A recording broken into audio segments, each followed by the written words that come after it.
Hello world, curses and madness be upon you all my friends. I am Euclidean Vision, the emotional support, and as we're all trapped inside, and Echo released just the other day, I figured it was about time to do a video I'd been sort of thinking about doing for a while. Welcome to the Overwatch lore power rankings video, where just something I wanted to play around with, have a little bit of fun, do something a little less serious. Please let me know down below if you agree with my rankings once this is over, and yeah, let's just jump right into it. I've got my set of particular ranks that I've actually named as opposed to D to S. I've given them some sort of general idea of what you need to be in each tier. These might be a little more fluid than they seem at first, we'll see how that goes. But getting into that, let's start right at the beginning. Ana. Now see, Ana's not superhuman, so we're ignoring this top lot here. She is only a skilled sniper. Like, skilled here is meant to mean sort of skilled beyond combat. So Ana doesn't really have anything there. Like, this could also include sort of resourcefulness or connections or skills in some like further ways. You'll see when I get more into the characters that fit in here who should go in there and why. But yeah, for now I think Ana is pretty set in the standard tier. Ashe, I'm tempted to put in skilled, but only because she has the direct backing of the Deadlock gang. That's sort of the only thing that makes Ashe more theoretically powerful in lore terms than Ana, if that makes any sense. Like, Ana's got definite personal capabilities, especially in the way of healing. She's got a lot of variety in her personal kit, but Ashe has an actual personal team of goons to carry out things for her. So even though I really want to put Ashe in standard, she's going in skilled for now, thanks to the Deadlock gang, and especially Bob. Baptiste. Right, here's where we might actually get into superhuman. Superhuman, this is kind of good that it's playing out like this. Superhuman can also include people who are superhuman thanks to their technology. Baptiste has the potential to become theoretically immortal and can also jump far higher than the average person. So, thanks to his tech, I'm going to put Baptiste in superhuman. But we'll see how these tiers also get broken up by sort of how and why you are so skilled or superhuman. And we'll actually do so with Mauga, who I'm going to put... I really want to put him above Baptiste, because he's actually superhuman. Like, the guns he can pick them up through his own strength. Like, I couldn't pick one of those things up with both my hands if I tried. He's been said to crush a man's throat through combat armor. The guy's pretty fucking superhuman.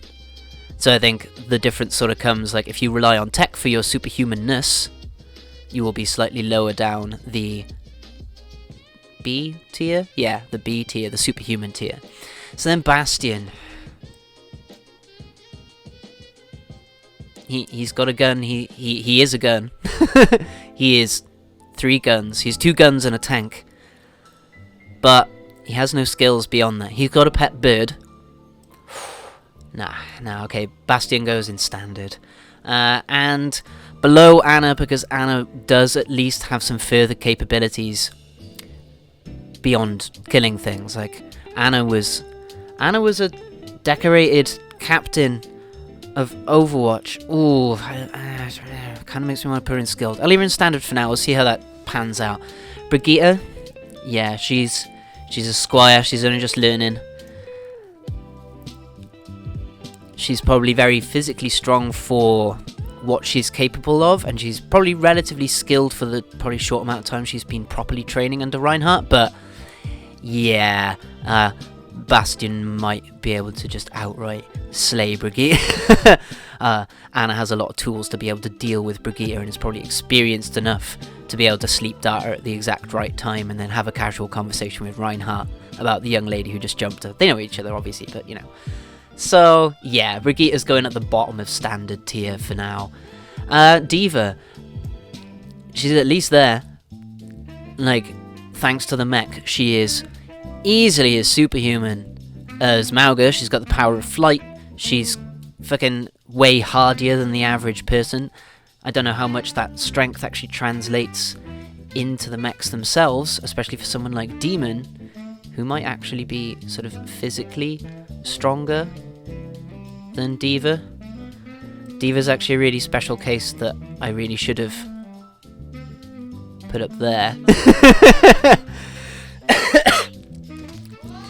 Because of her social influence. Power doesn't just mean strength or abilities or raw firepower, or even skills. Like some of the skills we have here, like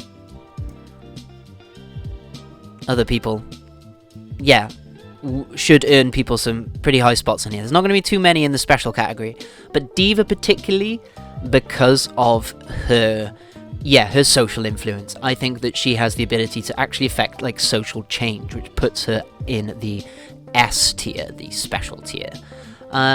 All of these three, all four of the Mecha Squad go in easily superhuman.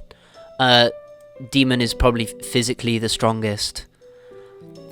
Casino is possibly linked to Talon. Possibly. So this is a questionable high B tier. King at least has a public rivalry with D.Va, but Overlord is like a StarCraft champion.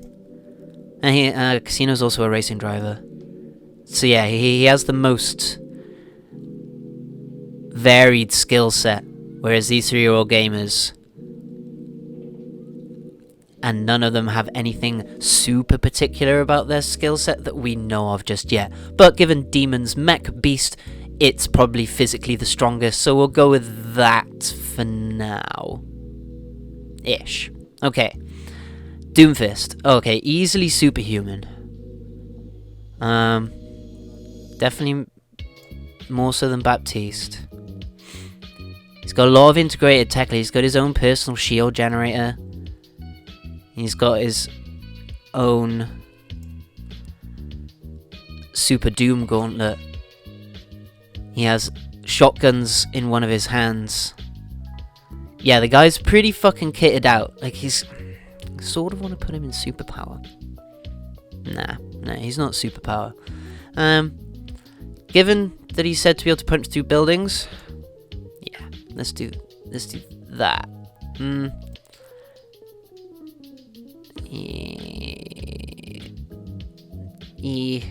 Okay, because of their social influence, I want to put them a little higher than Mauga, because no one knows who he is.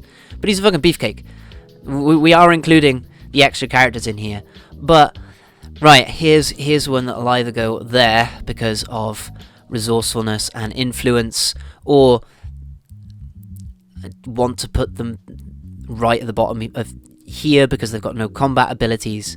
But because of their particular amount of connections, resourcefulness, the amount of money that he has, yeah, Max is going about here. If you've seen my hero concept on him, he goes there, which is fucking cool. I really want to see that. But no, we'll stick him in skilled, probably at the very low end of skilled, because his he is a bit of a diplomat. He'd be a fucking bard in D&D. Like, he's also a great liar, which is really cool for a machine, thinking about it. So yeah, Max, we'll leave you at the bottom of skilled. And then, yeah, Echo goes easily into A tier. I kind of want to put her up here because she can have everybody's powers. But she's limited in how she uses them. She can only use what she's seen. Hopefully, everyone else is more able to adapt their own skills on the fly and be more actually like creative with them initially than she can, and she can just copy, but then is maybe able to like merge skills together or use combinations of heroes to initiate combo attacks. She can have basically anyone's powers. So yeah, Echo definitely goes at the top probably of the A tier. Dr. Liao, functionally immortal. Because of Echo. But whether she still technically exists as where Echo is, the Echo of Liao, is yet to, so it remains to be seen. If Echo is as dangerous as people think, she might be incredibly powerful in that she's one of the few things that's able to actually deal with Echo on a rampage. And as we were sort of connecting, I've added the sort of side characters where they're sort of closest connected through the lore. Athena, yeah, probably goes in special. Because, like, again, functionally immortal. But also has genuine sort of, like, potentially world-spanning capabilities. Is the predecessor to Echo, so is probably some kind of divergent learning machine that stores an incredible amount of information that we know about, and is likely able to control the Orca dropships that we see on the, say, the control point maps, so she can actually extend her AI into certain other constructs. Especially if you've seen the original cinematic, there's a little tank thing in the background that has the Athena logo on it. Yeah, Athena, I'm going to put her in special. I think that's pretty fair. She also can control the entirety of Watchpoint Gibraltar just on a whim. So, okay, Genji Superpower, probably up even superhuman, even up about there. Like, Genji's supposedly really fucking strong. Like, he can double jump, he can dash at, like, possibly the speed of sound, if not something like that. He's also got his Dragon Blade and whatever other crazy things the Shimada dragons allow you to do. Hanzo... I kind of want to put him here. Although, no, he is superhuman. He can produce arrows out of light from his body. And never mind his ult. Yeah, okay, Hanzo fits in superhuman.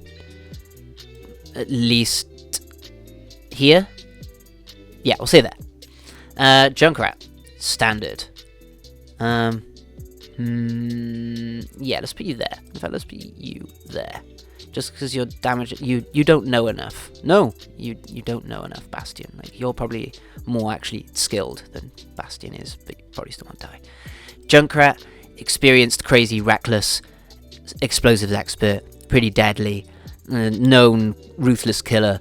Yeah, at least in standard, maybe up, like, maybe there, but no, given Anna's previous connections with Overwatch, she likely has a bit more actual influence than Junkrat, but not to the sort of standards of these characters up here.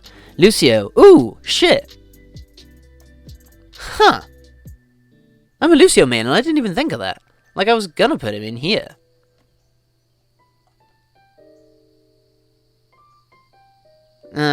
Which means I should sort of put these two in here. Yeah, okay, that makes sense. In fact, no, I'm gonna put Genji, I'm gonna put you down there. No, okay, that makes sense. Lucio's, like, the tech that he has, what it allows him to do, and the potential of what you can do with sound, beyond what Lucio has shown us through the game, is fucking insane. You can do so much with that stuff beyond what we've actually seen. It depends on what kind of music Lucio has to play through his sonic tech to produce different effects. Like, Lucio could do some fucking crazy shit. I'm sticking him in Superpower. Dotsiliago's down the bottom. Genji also has superhuman strength.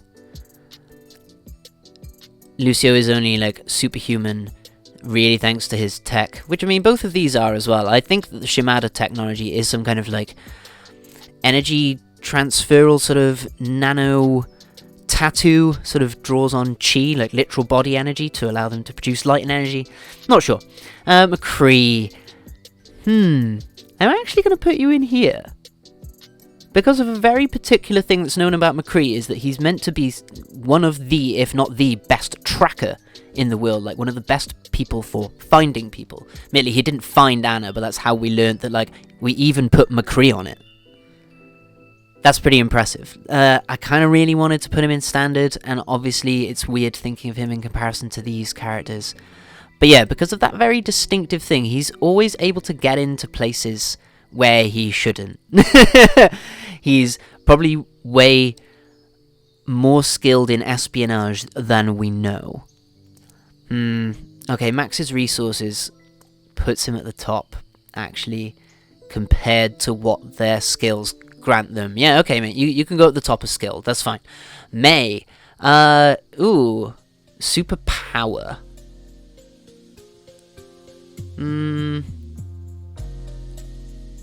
Yeah, superpower. Mainly because of cryo freeze.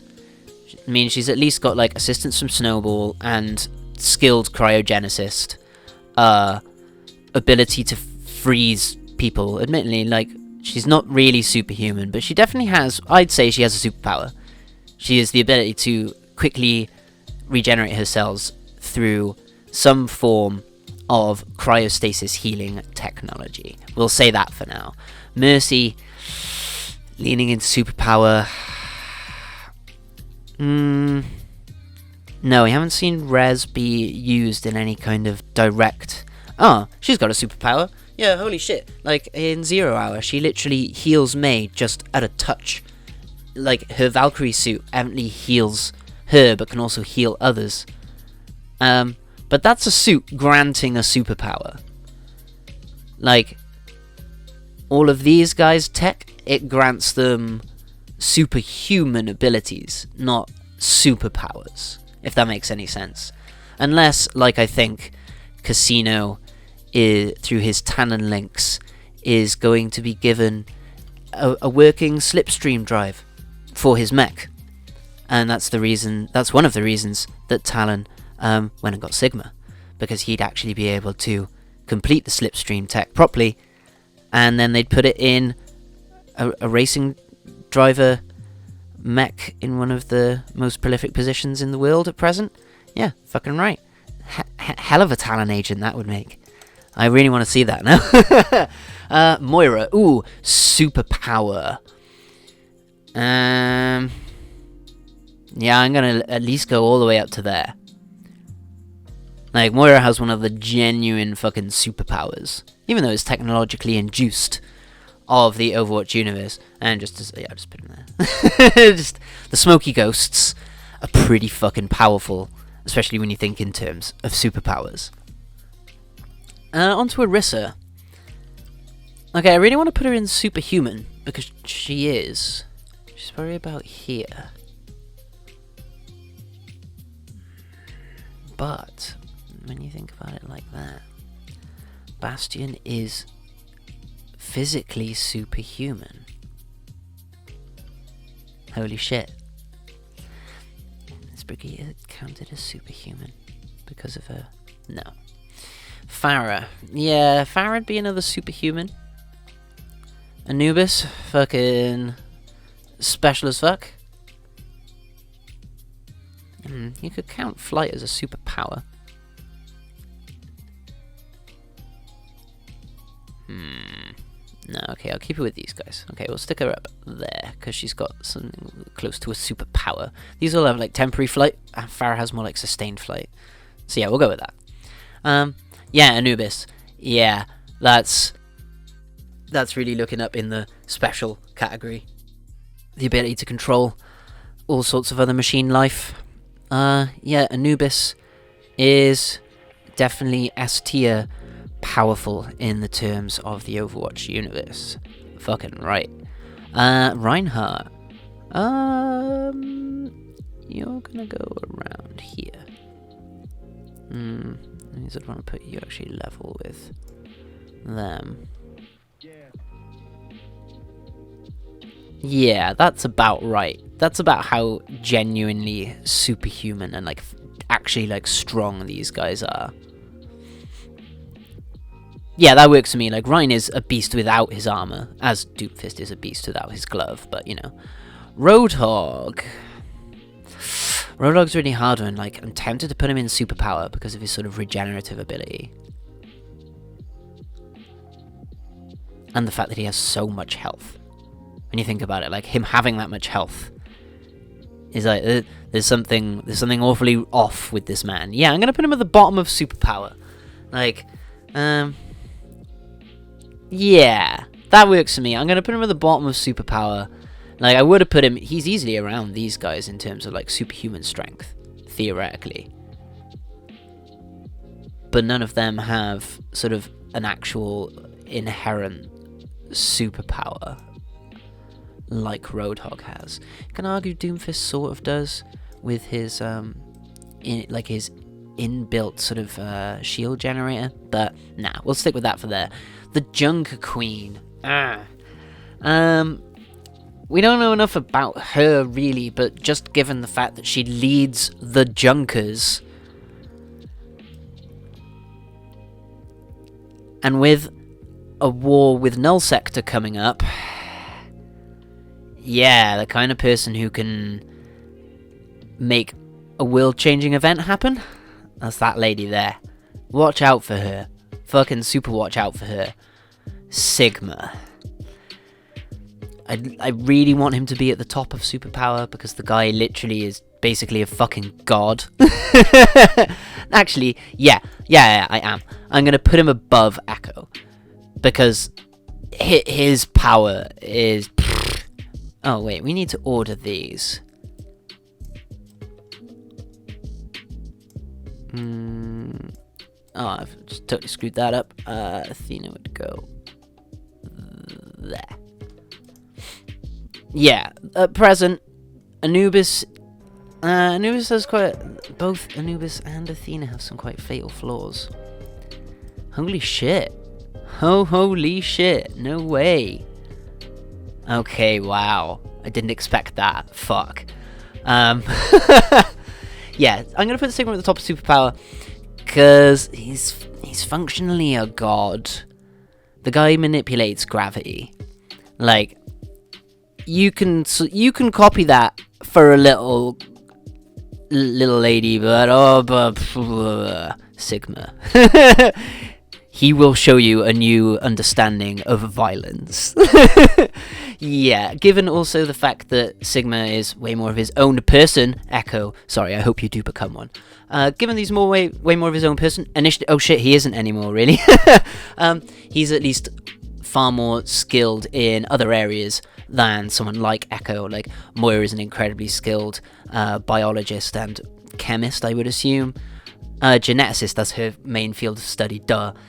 Sigma was an astrophysicist of some form. Like, these people, not you, Echo, but some of the people up the top of superpower are also up the top there because they have further skills. You could argue that the facade of the Reaper has genuine, like, social influence in a way through the myth of what he is. But yeah, we'll leave him in superpower for now. We'll get back to the actual list. Sojourn, easily superhuman. Like, she's put on a level with Reinhard and that by Mercy during the Valkyrie short story, when she's there like, oh my god, this rubble! If only there was someone with, like, literal superhuman strength to lift it, like Genji, Sojourn, or Reinhard. Which is pretty impressive that Reinhard has, like, genuine superhuman strength as well. Like, I suppose his armor would also assist in there. But yeah, Sojourn, quoted to be pretty fucking supernaturally strong, at least so superhumanly strong. She's also pretty damn skilled in that she was a captain in Overwatch, same as Anna was. So yeah, I think that can even bump her up a little bit. Yeah, Mauga's gonna take... Wow, okay, yeah, I'd put her up there. And in fact, I then want to put Farah there.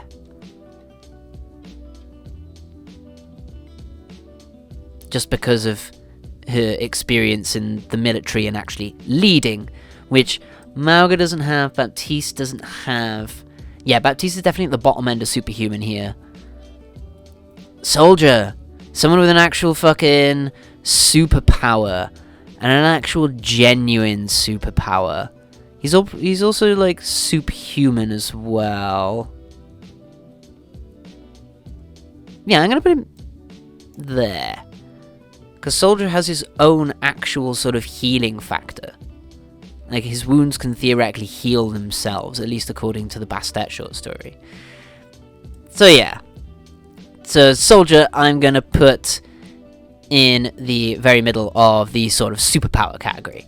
He's also a very experienced leader, etc., but he doesn't have any sort of scientific skills or anything of that degree. Thinking about it, Hanzo also had quite a bit of social influence as the head of the Shimada clan and learned a lot about how to lead in that as well. That could bump those two maybe a bit above these two, but we're looking at true like power, I guess. The potential of their abilities does sort of outshine their leadership qualities to an extent. Sombra, gal, you get right up here. You're at least there. Sombra just invalidates all of this. Sombra basically invalidates all of this shit. The only reason I'm actually going to leave the Junker Queen on top is because she controls literally like a city's worth of people, if not more, all with a like particular hatred for Omnics. So with the situation of the world right now, the Junker Queen could probably initiate greater change individually. Maybe Sombra could maybe switch places in there. Symetra, whew.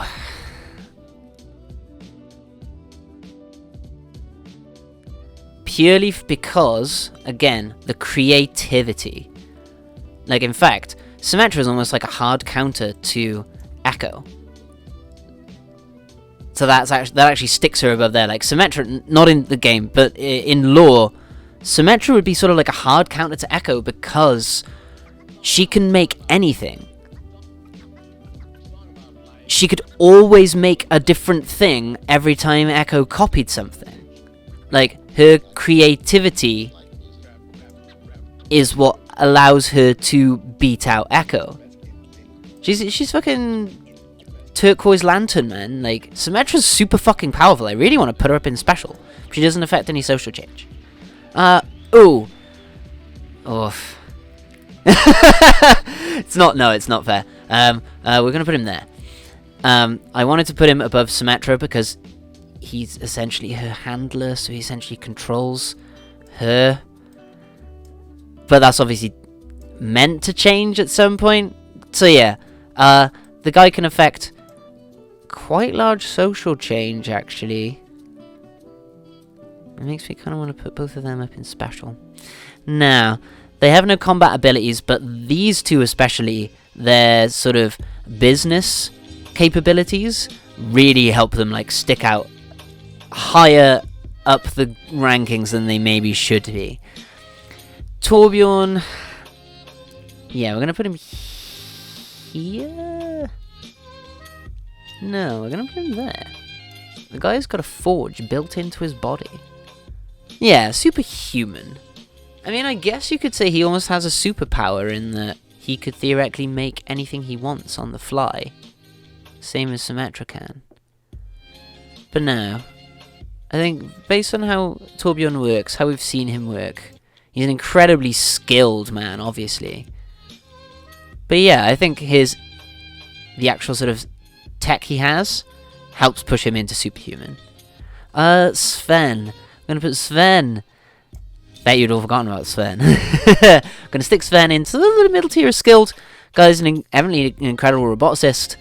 Had access to a Titan.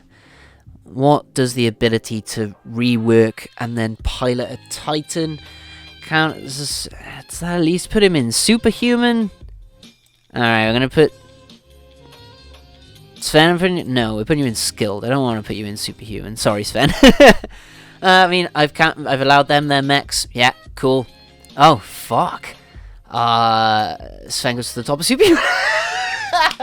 Oh, that's amazing. That's so fucking cool. Tracer. Ooh. It really tempted to put her there. To be just beating out Echo because she literally manipulates her own time. And you hope, at least in the lore, that power can be pushed to her manipulating time itself, and especially if you involve these two in some sort of crazy incident, like these two together. Yeah, could do some fucking insane shit. I will stick Sigma above Tracer because gravity, like manipulation of gravity, should be able to affect her time control powers, whereas she won't be able to affect him using them. So yeah, that was a tough call. But, and obviously Symetra has the potential to be down here. Yeah, okay, there we go. She can create anything she wants, but she doesn't have any superpowers to the extent of these two. These two can become basically nothing. This guy actually, they both have lifesteal as well. Moira also has healing, she's also a Scudgeonet. Yeah, that's fair. Widowmaker. Superhuman. Just because her low heart rate, her tech also gives her sort of infrasight. And, yeah, her body should be theoretically less easily detected by sort of detection technology. Like heartbeat sensors or IR sensors, heat sensors, that sort of thing. Winston. Innately going to be one of the higher tiers of superhuman. About here? Yeah, he fought Doomfist and won. Primal Rage also kicks that up a notch. Yeah, in terms of like physical raw power, a Titan. The mech should probably be a little higher on here. They can go at... Okay, the superhuman tier isn't gonna be... No, we need to put it in some kind of order. Yeah, let's stick all of these here. Like about that. Casino beats out because of his influence. Farah's better than Mao because of actual leadership experience. These two scaling down. Torbjorn isn't as superhuman as it. Yeah, these three are like the lower end of superhuman. These are superhuman because of their their innate physicality. These are superhuman because of their technology. These are superhuman because of their innate strength and their technology. Maybe Sojourn is just the technology. I'm sure she's quite a bit svelter than the rest of this lot. And Sven relies on the Titan. Wrecking Ball. Ooh, I mean, in terms of Wrecking Ball themselves, probably like here. But in terms of Hammond, about there, like here. But then Superhuman, he's probably at least here. Like Wrecking Ball, the Wrecking Ball. If not, like, oof. I mean, yeah, could he punch through a building? Wrecking Ball could punch a hole through a fucking building. That's literally what Wrecking Balls are made for. Yeah, sick. Zaria, ooh, gonna be maybe down like here. Her tech gives her access to a superpower, but it's not like Sigma, who literally has control of gravitons themselves. She can just emit a surge of gravitons. It's not a black hole, there's a difference. And their most connected character, Lig17. A character that you could theoretically put sort of up here. Meant to be sort of one of the more prominent hackers in the world, sort of behind Sombra. But, yeah, gonna just go in skilled in with these three, again, as no actual combat capabilities. But, definitely potential in terms of, like, information gathering and dissemination. Zenyatta. At least, like, here. If not, like, there. Oops, there. Yeah, I mean, like, innately, theoretically superhuman, cause Omnic. Like, he's made of metal, even though his health in the game is what it is, and he's got innate shields, I mean, that helps for the superpower sort of aspect and superhuman side of things. Yeah, the guy is theoretically in touch with the Iris. We'll get into that. Okay, there we go. But yeah, Zen himself, like, especially, like, Transcendence is definitely a superpower.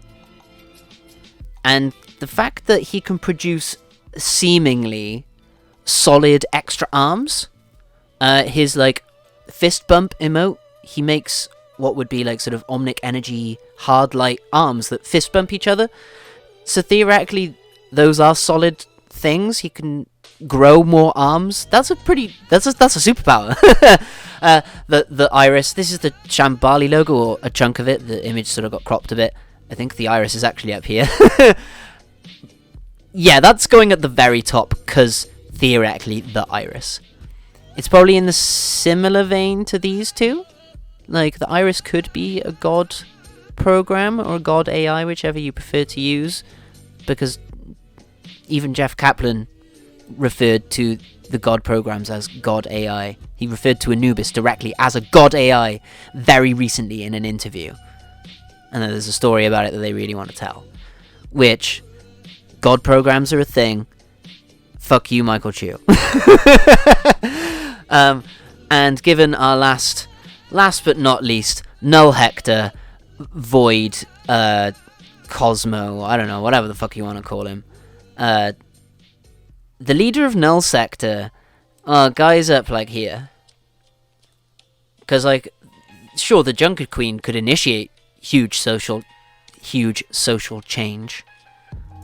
And obviously, Null Hector relied on some help from people like Mr. Doom to get them where they are. But, yeah, they're literally starting a war. Sombra has been questioned by Moira if she has started any wars lately. Which would be interesting if Sombra has actually started a war before. That would, like, give her a little, at least up to there. Do you know? But yeah.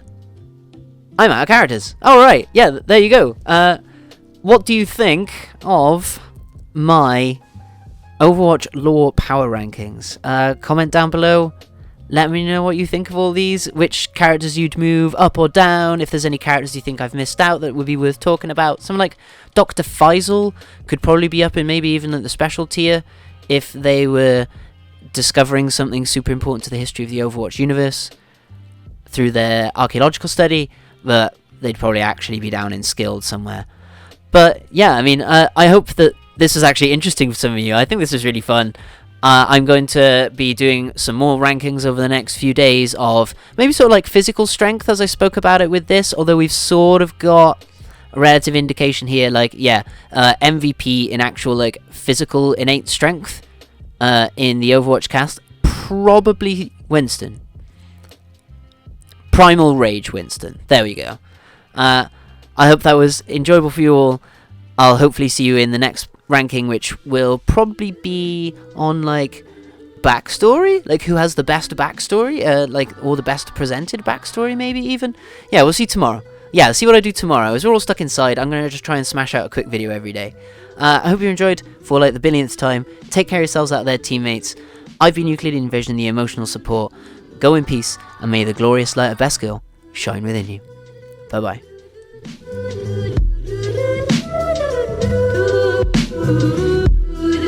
Ooh.